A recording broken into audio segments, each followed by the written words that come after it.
Okay, good evening, everyone. Thank you for joining us. This is Roberto Hernandez here from the Centro Cultural de la Raza. And if you're tuning in, we're going to be having a virtual sneak peek of the newest show by Alicia Siu. This is Voices, Desde nuestras voces, testimonios de desplazamientos forzados.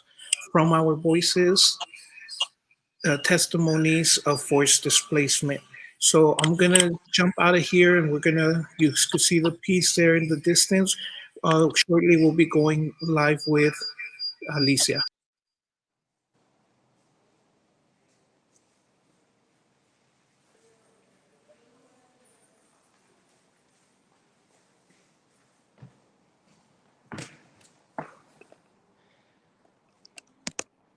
And here we are, folks. I'm gonna go ahead and come on in closer and first allow Alicia to introduce herself, and then we'll get a little bit of a glimpse of the piece and some of the stories behind it. Hi everybody, my name is Alicia Siu. I am now a pupil from El Salvador. I grew up in Honduras, and I'm a muralist, a community muralist, an artist, and I have a master's in Native American Studies. And yeah, I serve the community through my art. I've been doing murals since 2000, and this is I'm excited to show everybody this mural that we created. It was done in conjunction with the community of the diaspora, the Central American diaspora in Los Angeles, and also students that have recently attained asylum and from Honduras. And they were also part of the Movimiento Estudiantil Universitario MEU in Honduras.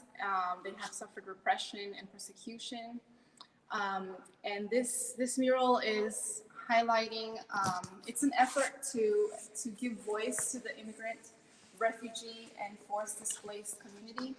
And we wanted to really delve into the reasons why people are being displaced, and kind of to counter the narrative of migration, and to make sure that we all have the narrative of it being forced displacements because of the turmoil that is happening in our homelands.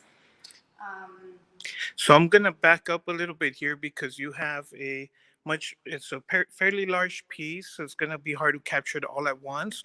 So maybe if we could begin on whichever side you prefer, you tell us, and then we'll scan and we'll kind of go through it. As Okay, you want. so yes, the process of this mural, I was first contacted by UCLA Working Student Group, and we had a lot of different meetings where we wanted to come up with the content. So elders from the 1980s, civil wars, proxy wars, U.S.-funded military wars in El Salvador were part of the process.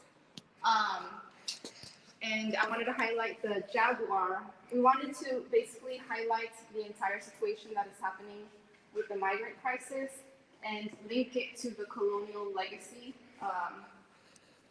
to show that these presidents of domination over territories and our lands and our resources have come about by first by the Spanish colonization, and these have been court presidents that they've created for themselves to take land and to land grab. So that's why the mask of Pedro de Alvarado as a court judge and facing the child who is being sentenced to detention. We wanted to really highlight the inhumane human rights violations of people in detention centers, the caging of children and people, and the separation of families. Together with this image of the judge holding a scroll that becomes a border.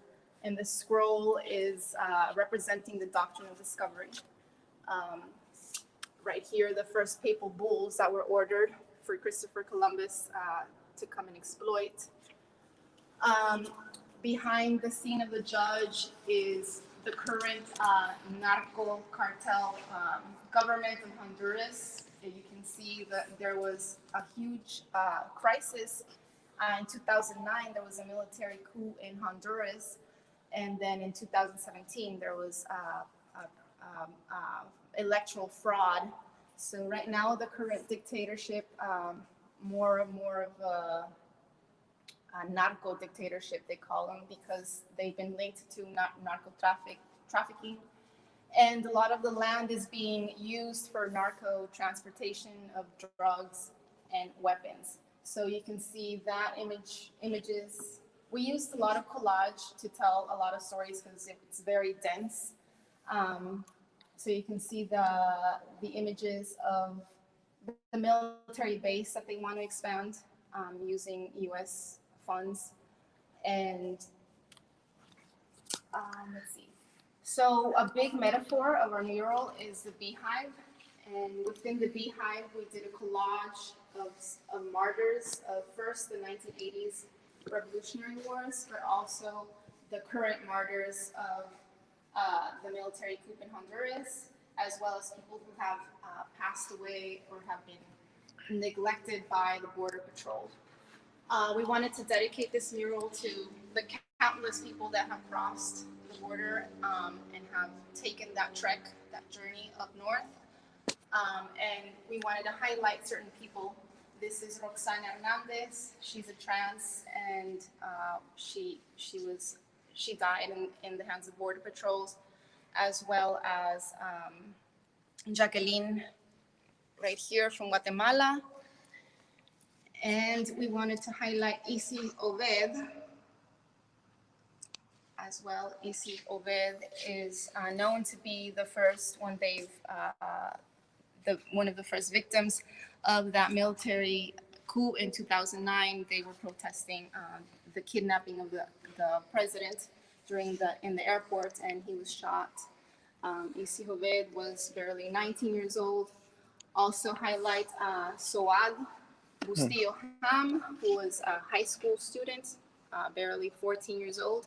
She was known to have outspoken little girl against the military repression against students, and she was found tortured, and it's known that there are death squads in Honduras known to disappear many students.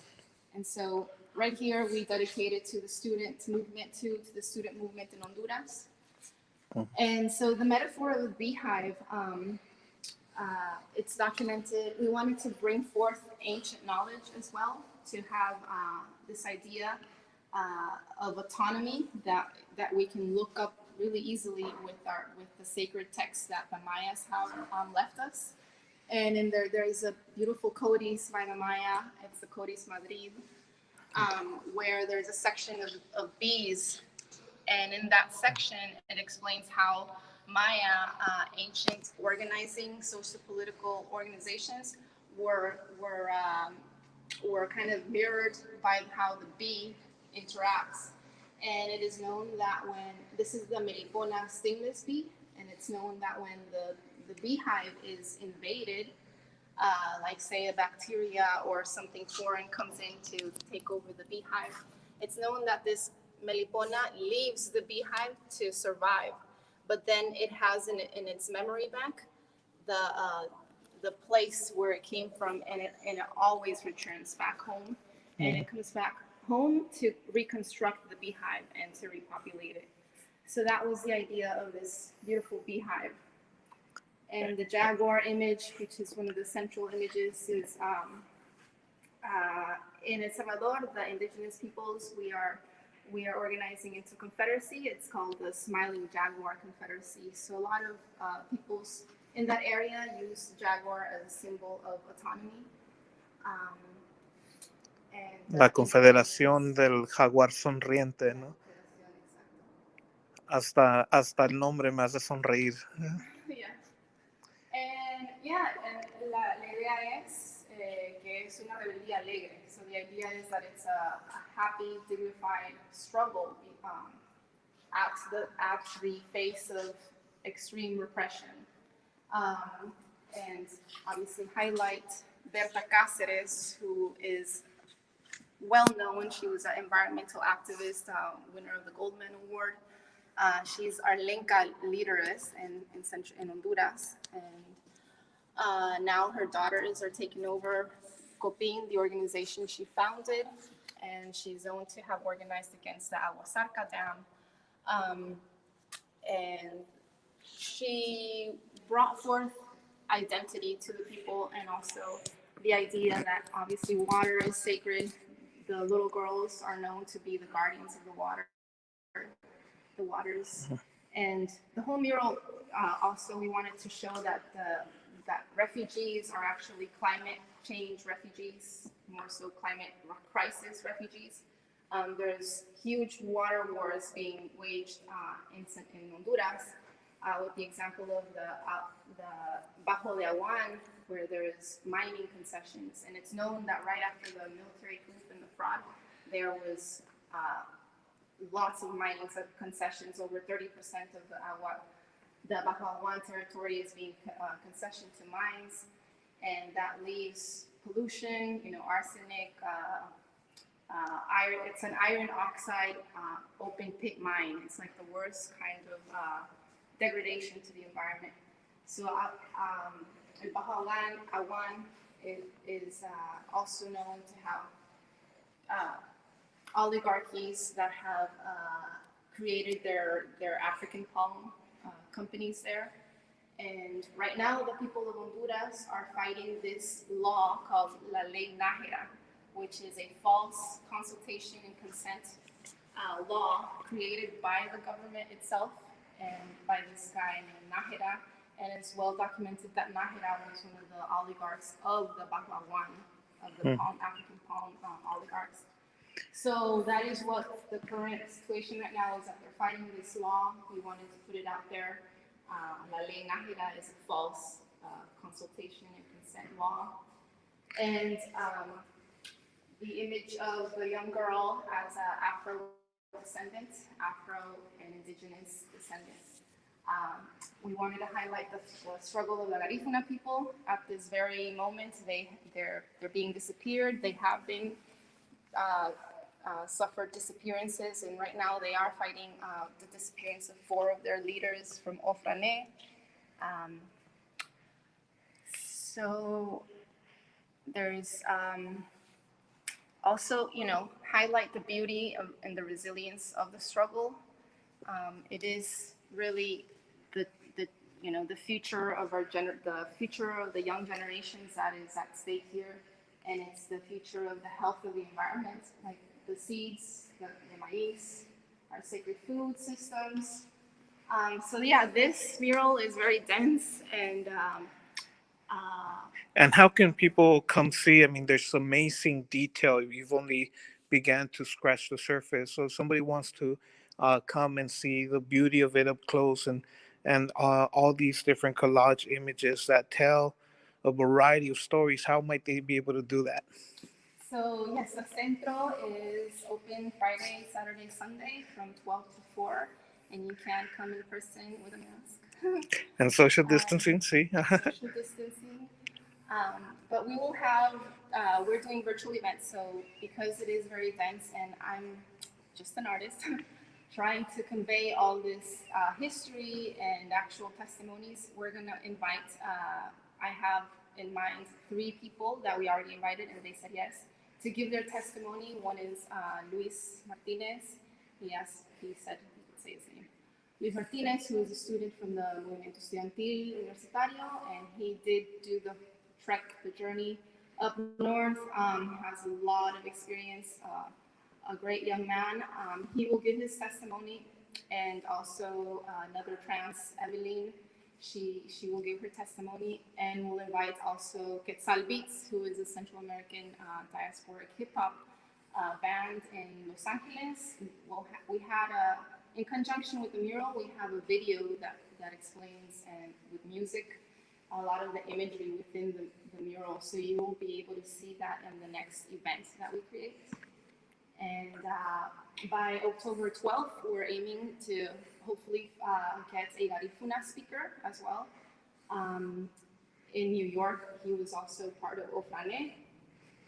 So virtually we'll have a Garifuna representative, and also to speak on the Ley Nájera, one of Berta Cáceres' compañero de lucha, Gaspar. He will be also being interviewed by us, and yeah, he'll participate in these events. So look up the next events that we'll have, and come see the mural. There's Yeah. a lot to see, a lot to think about, and yeah. Okay, well, thank you. And on behalf of Centro, I do want to say a couple words. It's again an honor to have some of your work up here displayed for the community to see how committed you are to these collective processes of building your artwork in conjunction with the people. So we want to thank you again for sharing your art with us for this short, small sneak peek. If you folks want to see more, come to Centro Friday, Saturday, Sunday between 12 to 4. And I'm going to conclude by also highlighting that we have a few other pieces of Alicia that she has done in the past that are also here on display now in conjunction with her newest piece. And these pieces here are all pieces that she's done previously that are also on sale for anybody interested in Alicia Siu's artwork. Any portion of these will also go to support Centro Cultural de la Raza. So we have these three here and a fourth one, which perhaps will end on this note.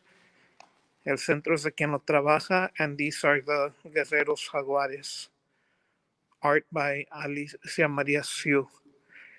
Thank you, everyone, for joining us. I want to thank Cassie here, is helping us out as well with Instagram Live, and of course, the artist Alicia. And we'll leave with another glimpse of the new mural here on display now through October 15.